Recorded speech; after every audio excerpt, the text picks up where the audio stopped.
Hello there.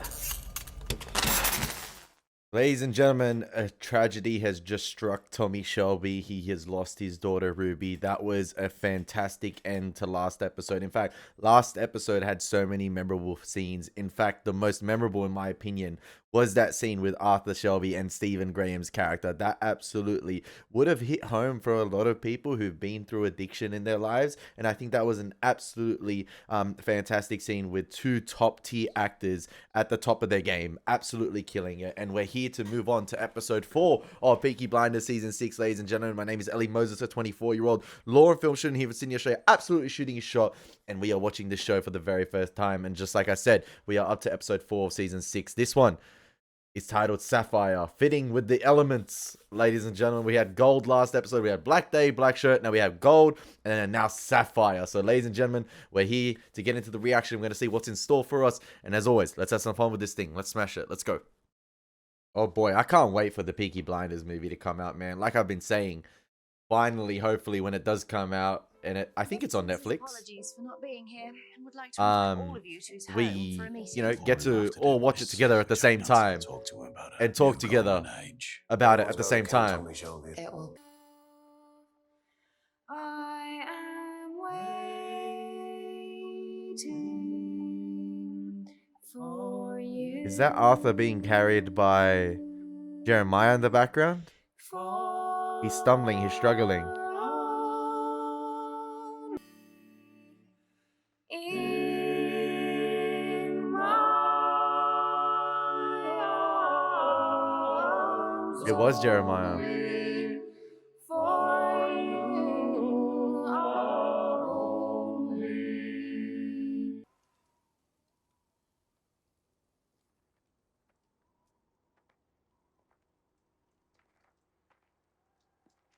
Beautiful opening sequence. Arthur, Is Arthur going to get to say the speech? I've written some words. I can't speak them. You're the oldest. You're speaking for me.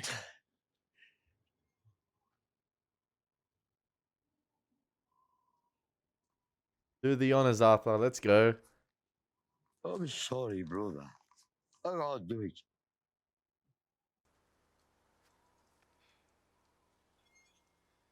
I could have afforded a golden carriage.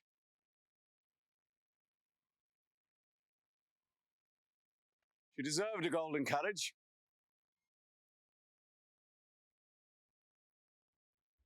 But we didn't afford ourselves that luxury. Because gold doesn't work.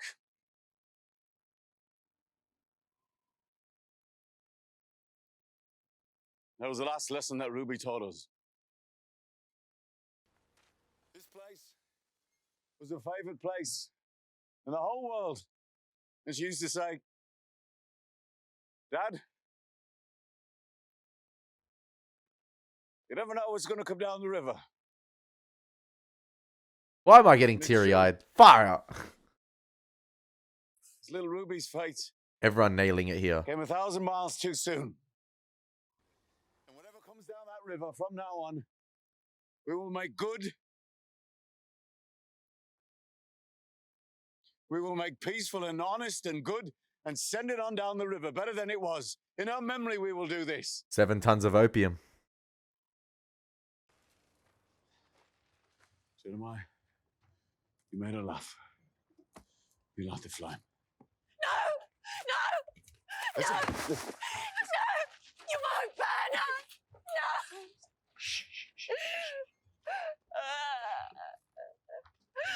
I just want to see. I just want to see. We'll go and see her together. Come on. Yeah. We'll go and see her together. Yeah.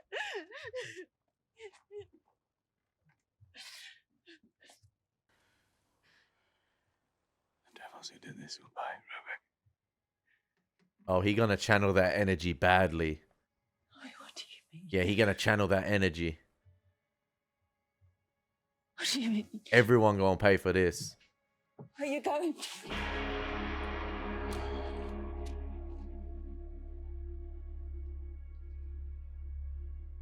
because I really enjoyed how beautifully constructed that introduction was. Obviously, you had the procession down to the Birmingham. The port here, which has been a staple throughout Peaky Blinders. It was absolutely beautiful. The procession with the musical score in the background, the song, beautiful stuff. And then when it came to the speech, I feel like to make the scene all the more impactful, and which a lot of the shows I've watched on the channel recently do, it's that emphasis on diegetic sound. Drain out all the music, drain out all the score. You don't need it, and let the natural sound from the world do the talking. And I feel like everything hits. The speech hit all the more better, and you obviously have those cuts to the wide shots where you had even that bell, that bell squeaking and things like that. It was complete utter silence and just Tommy Shelby doing the talking, and let the facial expressions of the actors themselves convey all the emotion as well. It was absolutely fantastic as we cut to various characters and close-ups of various characters. And then the scene with Lizzie and Tommy in the carriage was fantastic. And then, as Tommy said, the devils who did this will pay. Cue the score, cue the trademark Peaky Blinders rock score, like the badass score, and Tommy Shelby going into that mode. It's a switch up.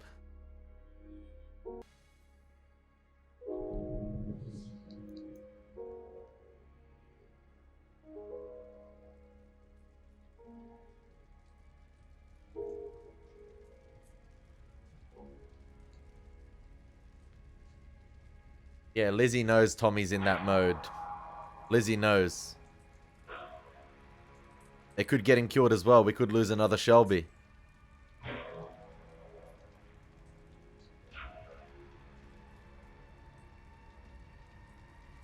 And I think everyone else around him knows what he has to do. The script has been written. The third act had a little bit of hiccups, but Thomas Shelby needs to continue filming, baby. The story must end. Love it.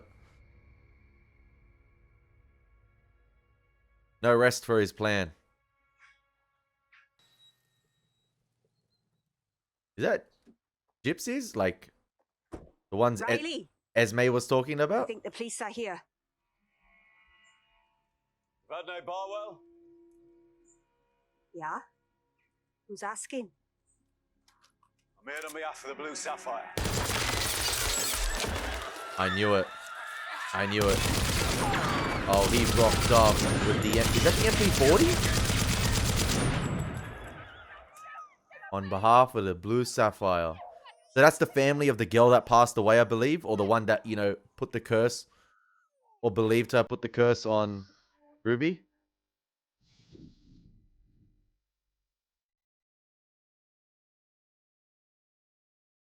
I don't know if that was the way to go about things, but... He just seeing red at the moment. Everyone's gonna pay.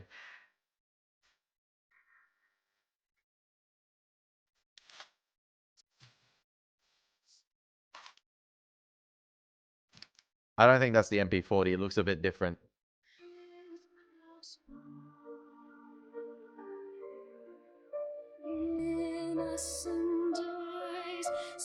See, the acting's fantastic.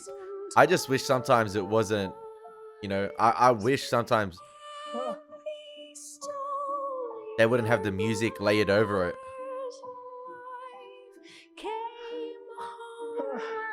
Like I said, I feel like when they focus on diegetic sound, I feel like it's just a bit more impactful. But who am I to know? So I'm just thinking, so many, children in that camp just lost mothers and fathers from that gypsy camp. I know Tommy's trying to blame it on like dark magic and gypsy curses, but everyone's gonna cop it. He's completely gone mad. I know where you went. The actress who plays Lizzie has been killing it this season, though. She's been fantastic. I'm going to spend more hours working in the Commons with Mr. Churchill. His fight is my fight. I sat like a stone and thought about you killing someone in her name. The Shelby institutions will be expanded. I will set up a fund to research the causes and cures of consumption. Did the woman you killed have children? I was just 2,000 children talking die about every that. year, Lizzie. Go to bed, Tommy. I've been reading about new research. Stop and close your fucking eyes. I will not. I will not stop. What is this good that you overcome? Roy. Oh, yeah, it's me. Yeah, fuck. Arthur's just never gonna learn, man. It's the same thing. He's in the biggest rut and he ain't getting out of it. It's from that time I gave you a beating when you was 12 and I was 9. We were fighting over cigarettes. Maybe when I had you down on the ground, I gave you one too many to the head. You was at your old out, so. I bet you. How'd you pinned? You actually didn't. Cup's nearly full past here. That's all you. Show me that old stuff anymore. Huh? You don't drink no more, Arthur.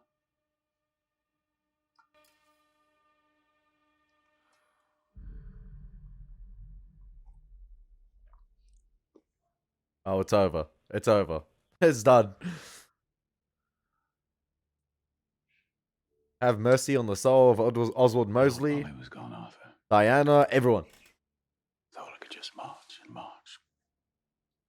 I just kept up that fucking left, right fucking rhythm. I never have to stop.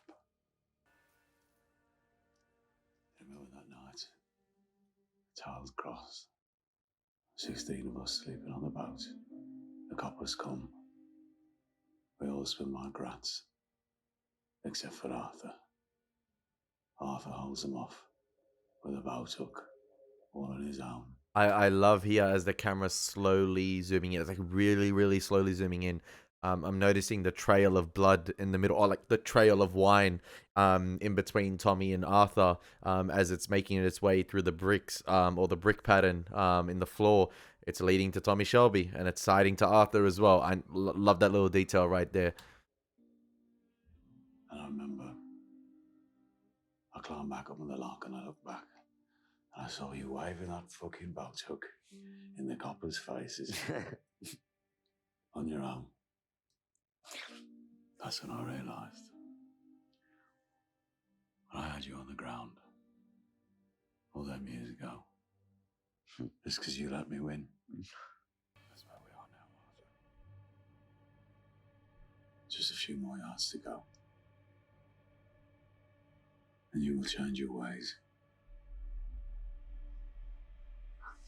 And I'll change the fucking world. Let's see. Let's see.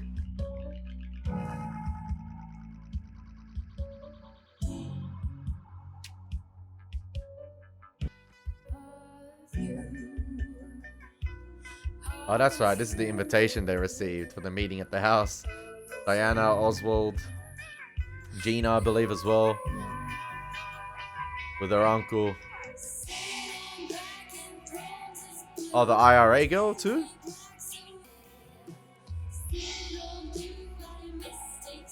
Diana's evil, man. She cold. She cold. You seem to this late hour, you would have had dinner. There are drinks and sandwiches if you want. We're not here to eat. Mr. Shelby will be down shortly. Please tell Mr. Shelby, on behalf of us all, that changing the world can wait. He doesn't want to wait. There is champagne. Oh, goody. That's what Diana didn't have last episode for Ada. The champagne. Champagne poppy. If someone touches you, you won't shatter. Sing it. Sing it. I love that song. Can't be singing rebel songs in a house in grief and mourning. Sing it to me softly. Yo. Breaks my heart. Don't look at him. He's English. Block his ears. You know, I went to a meeting of similar intent to this in Berlin, attended by the Chancellor himself. No one And cares. Göring and Himmler. It lasted until the sun came up. We spoke about the future of the world in a serious way. Oh, really? When the first rays of light entered the room, we all stood and stared at it as if it were the world to come. There was no singing, no giggling. And when breakfast was served on the terrace overlooking the mountains, they brought up some Jews. And while we ate our eggs, they were forced to eat grass. Oh, if Alfie Solomons was here, he would have caved we your head in that watched. table. As we sipped our coffee.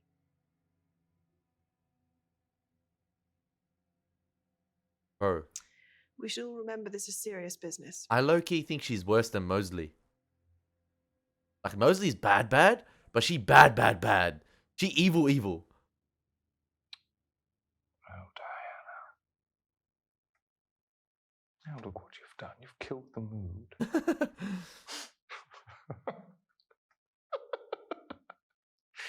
Let's sing a fucking song to raise our spirits. Yo, they're all good in their roles, to be fair. Like, they're all good. That's a fine-ass suit as well. I hope Mosley put on the good perfume this episode. In a neat little town they called Belfast, apprentice to trade I was bound. He got a Lego head, that guy. And now her sweet happiness. Woo!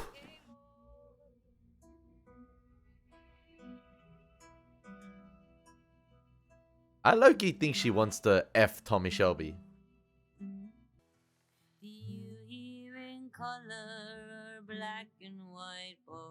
Hey, who's sending a message to the window, man? Oh.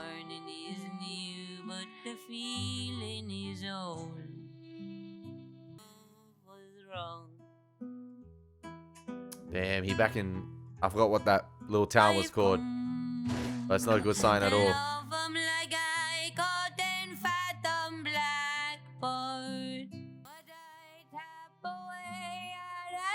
Whoop their ass, Ada.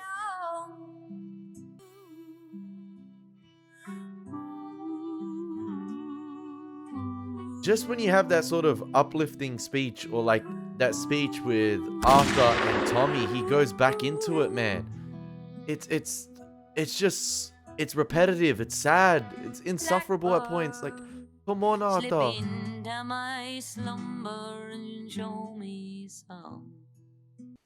Mr. Mosley, we can turn to what practical things Mr. Nelson can do to further our cause while he is in the country.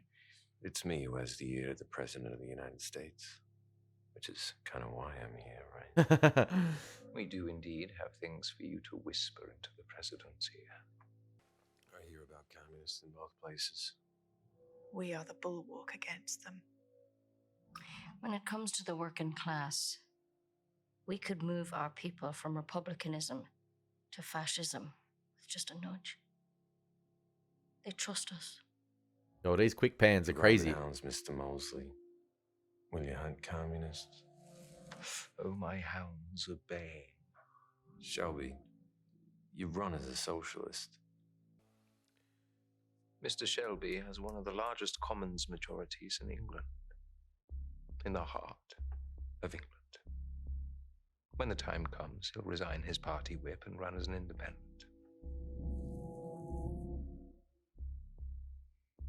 But underneath, do you truly believe in the cause, Mr. Shelby? Of course.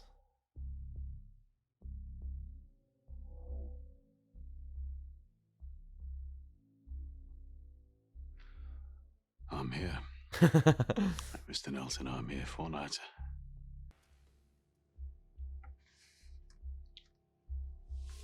Paris Judah. This is light work for Tommy Shelby. Paris Judah.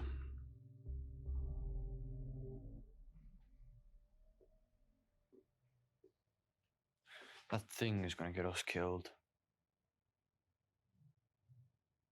Go to bed. Did he just call his little sister or brother a thing? They've stopped talking to me. Carl, man. They say the black rub's off. Oh my. When they come to power, they'll take her off you. They're going to separate us all out. Well, that ain't gonna happen. Tommy Shelby has a plan. Something I never told you before. Because it wasn't important. Maybe now it is. Your dad was Jewish. He was the son of a tailor in Stetchford. They changed their name to Thorn to stop the bricks coming through the window. So where will they send you, Carl? Mr. Nelson, you can report back to your president that the aristocracy and the meritocracy are united in their conviction that a new order is coming. Also, Mr. Nelson, at present, our weapons are coming from Germany. Now, I want to commend. I've commended this show so many times from a technical level, how well it looks, how well shot it is, and you could talk about the various camera techniques used, and how each scene is established. It's all fantastic stuff this season. Listen, it all looks great, and season 5 to 6 has, you know, upped it a notch in terms of like, from a technical perspective. Like, it's very artsy. The shots are very clever. They're very creative, some of them. But from a story standpoint, this is what I'm worried for this season, and I echoed that in episode 3. Is that we're at episode 4, past halfway through episode 4, and we still haven't moved on anything that's happened in season 5. Now, I understand there possibly might have been struggles in the writing due to, you know, the unfortunate death of Helen McRoy. God rest her soul. Like, I don't know what the actual plans were for season 6, before she sadly passed away. And I don't know how much her death altered the plans for season 6. And I don't know if season 6 was rushed because of that, if they, you know, were under, you know, time constraints by Netflix, or the producers to, you know, get the show out as quick as possible, and Stephen Knight was constrained for time. Because what I find with season 6 is that we haven't addressed any of the things from season 5. Like I said last episode, you know, we haven't moved on the IRA yet. And I know, you know, Tommy Shelby's trying to play the long game here, but there doesn't seem to be any movement of that. There even doesn't seem to be any movement on what was teased in episode 1, with him against Michael. Like I said, the Billy Boys, Jimmy McCavan, what Finn did at the end of last season, Billy being the mole potentially. Nothing. Like, they haven't been seen at all this season. And with 2.5 episodes, or less than 2.5 episodes to go, I'm becoming increasingly worried as to how they're going to stick the landing. And if they are going to stick the landing, and if it's going to be if it's going to be really rushed, maybe they are saving it for the movie. Maybe there are certain, you know, plot points and threads that are being saved purposely for the movie. But I listen, I like the character interactions here. I think they're all fantastic. And every actor is doing their job really great. The acting is, I can't fault the acting. It's fantastic. I can't fault it from a technical perspective, but I feel like the scenes themselves drag on a little bit too long. And sometimes, like I was saying last episode, they're trying to show off too much, and, you know, trying to show off too much compromises the story itself. And, you know, the scenes themselves, like, being overly drawn out, makes the episodes themselves drag on a little bit. It becomes a little bit of a chore to watch. Whereas last episode, what I was saying is that seasons 1 to 4, they were able to jam pack so much into one episode, and, you know, they moved at such a brisk pace. The pacing was fantastic. And no matter which character they were dealing with, no matter who Tommy was dealing with in those seasons, I was always invested. Sometimes here, I'm just a little bit, okay, can we get a move on? Okay, we get it. I know Arthur's down in the dumps, and it's getting a little bit repetitive with him. And yeah, I know a lot of you love seasons 5 and 6, and I think season 5 is extremely stronger than 6 thus far. And I know it's taken a completely darker tone. I mean, look at the lighting, look at the way this scene is lit up. It's absolutely fantastic. But I just feel like we need to get a move on, and we haven't addressed anything that was teased or that was, left open from season 5. The British are closing our supply lines down. We would value a supply from Boston. Boston is now officially open for the importation of your merchandise. Let's go.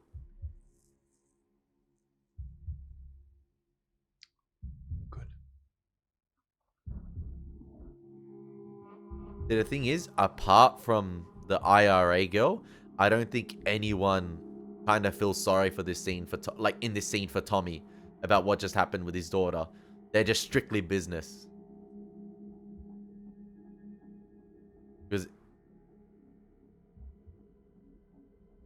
I don't think Tommy's head's in it here, but we'll see. We've established what we came here to establish. Perhaps we should all say goodnight. Absolutely. Are they staying the night here?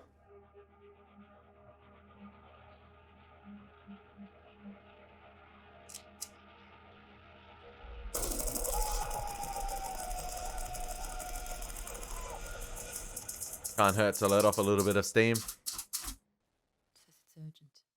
Senior consultant. Has this got to do with Tommy's x-rays potentially?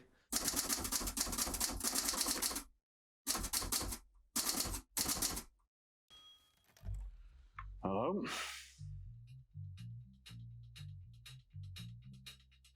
Oh. Hey yo! Mostly getting it on.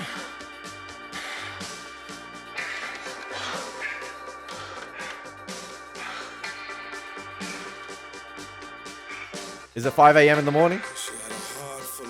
Yo, he must have laid some serious pipe on Gina. Damn. Poor Michael. Poor Michael. I mean, they really, like, it was hinted at that they kind of had a history with one another, but... Damn. Gina, ho!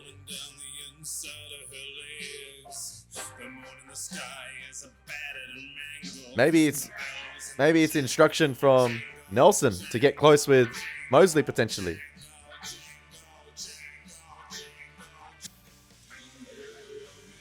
Has he been given a tip off that they're together with one another?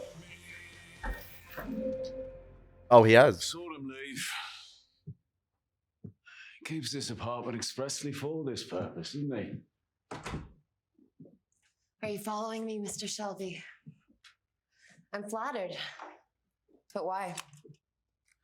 When I do business with someone, I make it my business to know their secrets. Read people's minds, you know. Little glances across tables. It's a gift. The whole family. Witches and sorcerers. You're playing a different game here, Gina. You think he has morals? He's a Catholic. Men do what they want. Women do what they are told. Will you tell Michael? Michael is family. We are family healed. But you have no interest in me. Or in Michael. So why don't you just tell me what you actually want? He'll be in the room when he meets senior members of the German government.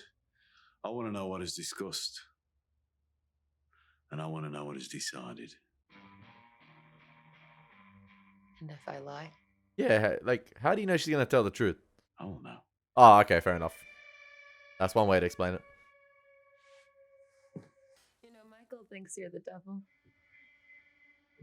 And I think he might actually be right. That was the other reason I came here. What are Michael's real intentions towards me, Gina? And if you lie, I will know. Just that's one way to go. If you lie, I will just know. I will just know. He wants to kill you. Tell me. He intends to complete the deal.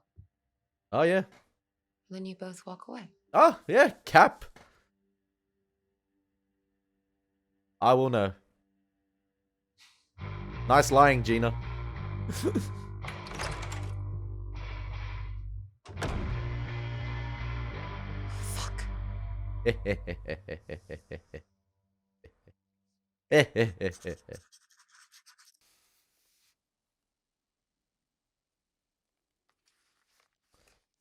He's gonna have some sort of cancer, like, or lung cancer, or lung condition, something.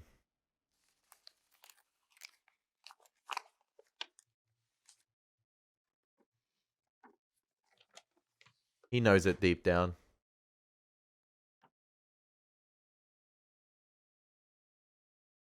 Diagnosis. Oh, tuberculoma, urgent consultation required.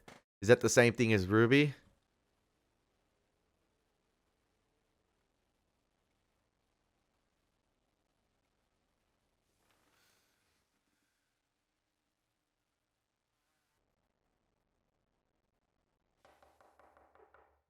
Come. Maybe he just is like Alfie Solomon's. Both dying men. Mr. Shelby, Dr. Holford. Send him in.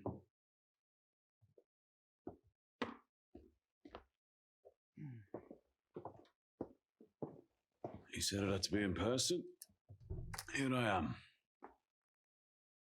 You Who- might want to sit down. Who is the grey man, right? And the black cat. The black cat, I think, is Billy, but the grey man has green eyes. I think Mosley has green Mr. eyes. Shelby, I know that you are still grieving for your daughter, This doctor has green eyes. but I have news that cannot wait. When you were x-rayed and examined at a sanatorium 10 days ago, there was no TB found in your lung. Oh. I am afraid they found something else. Something related to your daughter's illness. You may have picked it up from your daughter. Once this disease enters a household, it can run wild. It can be transmitted with a simple kiss. The touch with Lizzie. It seems the Shelby household is no exception. My danger to others. No. Unlike TB, tuberculosis is not infectious. Mr. Shelby, it is not infectious, but in your case, I am afraid it is inoperable. Damn. The growth is in your brain stem. Any attempt to remove it would result in trauma and brain hemorrhage. They said they would not operate. Is he the grey man? Because he's dressed in all grey and has got green eyes. Of course, you will want a second opinion for yourself. Dr. Helen Rutherford at St. Thomas's. She is a friend. Yo, he need to conjure up the darkest of magic to get rid of this.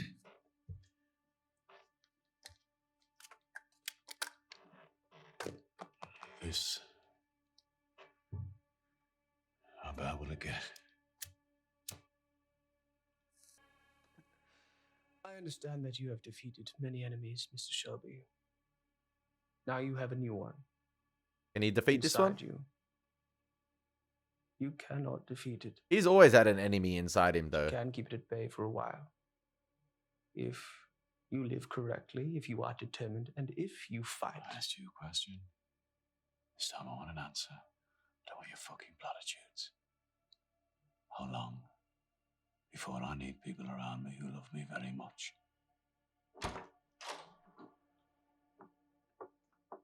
Sorry. It's fine, Lizzie. My account today was just leaving. How long? I will telephone you when I get back to London. No, don't have enough time. You're an accountant. Give me a fucking number now. 1 year. Perhaps 18 months. That's fine. That's all I need to know. I'll adjust my finances accordingly. Thank you. I will write you explaining the full implications. Yep, thank you. Thank you. Bye-bye. Something serious? No, that was just a bill I wasn't expecting, and I'll have to pay it. Someday. Has Tommy finally found an enemy he can't defeat? And the disease he has. Can he defeat it? Who knows? You know how many gypsy curses are going to be put on this guy after what he did at the camp? He doesn't care, but... Not a devil. Just an ordinary mortal man. Humbled. And one of you will die. We lost Polly, we lost John, we lost Ruby.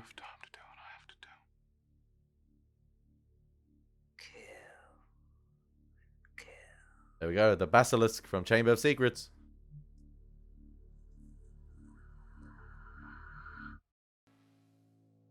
Interesting episode of Peaky Blinders, ladies and gentlemen. Like I said, I had my worries.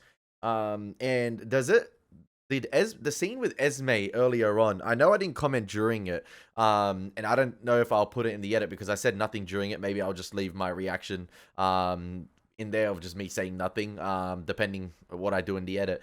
But Esme said something about, you know, a daughter lost and a son found. Does that mean Tommy has a bastard son, or like an illegitimate son that he's had a long time ago that nobody knows about? Or like he doesn't know about, and Esme has just told him, and he's been in hiding this long, like he's been hiding and Tommy's never known about it, because, you know, a theme throughout this episode, especially Tommy being Regina, he's like, I will know, but he seems to know nothing about this illegitimate son he's had. You know, we've had 6 seasons of this show, and with 2 episodes to go, you decide to introduce an illegitimate son for Tommy Shelby.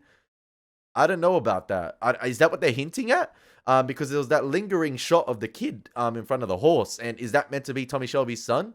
I don't know about that. That seems really rushed to me, and I don't know if I, you know, am down with that writing choice. Like that, especially, you know, for the character of Tommy Shelby to not know of it. You'd think he would know. They're giving him the polyarch here, kinda.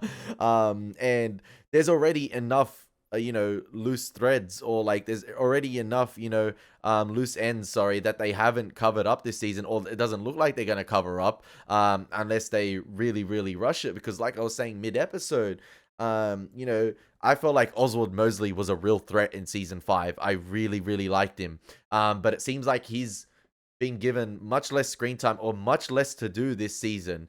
It seems like Diana has taken, you know, a step forward into, or like Diana has, you know, overshadowed Oswald Mosley a little bit, and she's wearing the pants in sort of, in terms of like that relationship. And yeah, like, I don't think it's the Oswald Mosley of season 5. I just feel like, you know, he's taken a backseat this season, which I really don't like, because I feel like I don't really know who Tommy's going up against here. Like, who's the real threat? It was Michael in episode 1. You know, it was Oswald Mosley leading into season 6 after what happened, you know, at the end of season 5. But none of those loose ends, like I said, have been addressed yet, or seem to, you know, be pointing to them being addressed. Because I don't know what the long-term play here is of Tommy Shelby. Like, there hasn't been anything to deal with, like I said, Jimmy McCavan. What the F happened with Finn and Billy? You know, the Billy boys, things like that. Avenging Aberama Gold, avenging Polly Gray. And I've constantly said, it seems like Tommy Shelby's playing the long game, and he's trying to, you know, like, write that script he was telling Alfie Solomons about, and make sure everyone gets their ending, and he gets the ending he deserves. There was another adjustment in the script this episode with Tommy Shelby, you know, having that diagnosis, but I feel like he has the time frame now in which he has to address things, and I think he might take his own life before that time frame ends, because he doesn't want to be taken care of, I feel like, by those he loves. He doesn't want to be constantly attended to by those he loves for the rest of his life. I think he possibly wants to set, you know, those he loves for the rest of their lives to, you know, move on without him, and put all things into place so that they're well taken care of for future generations. But I don't think he's gonna, you know, I don't think he's going to settle for them taking care of him. I think he's got the time frame now in which he has to end this sort of things, and he's going to put everything into play. He's got that, you know, 12 to 18 month time frame. I think he's going to probably try and address it within the 12 months, and not leave it to chance for the 18 months. Oh, shit. Ooh. Hold on, coming. I'm going to judge it. Damn, my dad just scared me, man. He just scared me, man. He opened the door. I was like, crap. Dinner's ready. But yeah, like I said, it feels like they might rush. Like, all things are pointing to them rushing this season. And yeah, at that moment in time, I overlooked what Esme said about the son. I'm just like, oh, wait. She's talking about illegitimate son of Tommy Shelby, possibly his firstborn, because he seems to be older than Charlie. And I don't know if, yeah, that definitely seems like a forced and rushed writing decision to possibly maybe set up a future, you know, representative of the Shelbys, or representative for Tommy to potentially take over, because we know what's happened with Michael. We know Arthur's going down a terrible path. We saw it this episode, and Charlie's a little bit too young at the moment. So how can we write, you know, a successor into Tommy into existence? Oh, let's make him have an illegitimate son born ages ago that's probably of age by now. So yeah, I don't think I like that decision. Definitely feels rushed and, you know, out of nowhere after 6 seasons of build up. And with, you know, Tommy Shelby being portrayed as this character that knows everything. I mean, my guy's been able to intercept personal letters from the president of the United States. With the Boston guy, I keep forgetting his name. I can't believe I keep forgetting his name. Jack Nelson. But he doesn't know he has an illegitimate son. That's like insane. So yeah, we'll see how it goes, ladies and gentlemen. I hope you guys enjoyed the reaction. As always, it's been your boy Elie Moses. Take care. God bless. Peace.